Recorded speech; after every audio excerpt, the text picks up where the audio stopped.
खुलुमबाय, आं रबिन बसुमतारी। दिनै 8 अक्ट'बर खाथि गासा फोरबो फालिनाय सान। साफ्रोमबो आसामनि हिन्दु सुबुंफोरा दिनैनि मोनाबिलि समाव गाव गावनि माइ दुब्लियाव रंजा बाजा आलारि बाथि फोजोंनानै खाथि गासा एबा खाथि बिहु फालिनो थियारि जायो आरो गोबां आबाद मोननो थाखाय बिमा लक्ष्मीखौ आरज गाबो। खाथि बिहुआ आसामनि मोनसे गोनांथार फोरबो। बे सानखौ कार्तिक संक्रान्ति एबा माइनाव फोरबो महरैबो मिथिनाय जायो। दिनैनि मोनाबिलियाव बयनिबो माइ आबाद फोथाराव समायना रमायना जोंथि माथि आलारि बाथि नुनो मोनगोन।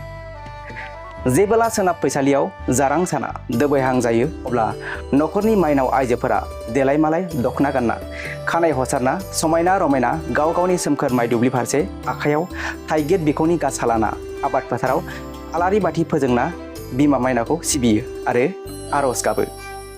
जायनि जाउनाव दिनैनि मोनाबिलि समाव बयनिबो माइ आबाद फोथाराव समायना रमायना जोंथि माथि आलारि बाथि जोंनायखौ जों नुनो मोननाय जायो।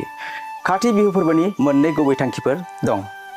गिबियानो जाबाय सालि माइनि आबादखौ बायदि रोखोमनि एम्फौ एनला बेराम आरो गुबुन गुबुन खैफोदनिफ्राय रैखा खालामनानै मोजां आबाद मावनानै थि खालामनाय। नैथिया जाबाय आबादनि सावस्रिनि थाखाय आरो नखरफोर आरो समाजनि मोजांनि थाखाय इसोरनि खाथियाव आरज गाबनाय। खाथि बिहुआ आबाद गिदिंनायजों खाथि सोमोन्दो दं।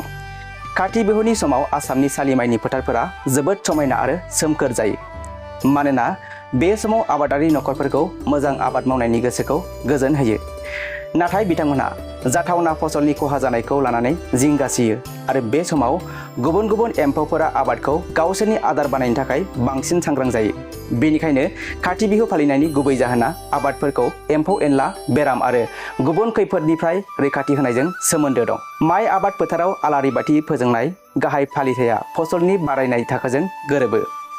बे आलारि बाथिफोरा एम्फौ एनलाफोरखौ दबथायनायाव गोबां मदद खालामो। मानोना मोनफ्रोमबो नखरावनो बेफोरखौ फोरबोनि गोनांथार बाहागो महरै बयनिबो आबाद फोथाराव सावनाय जायो।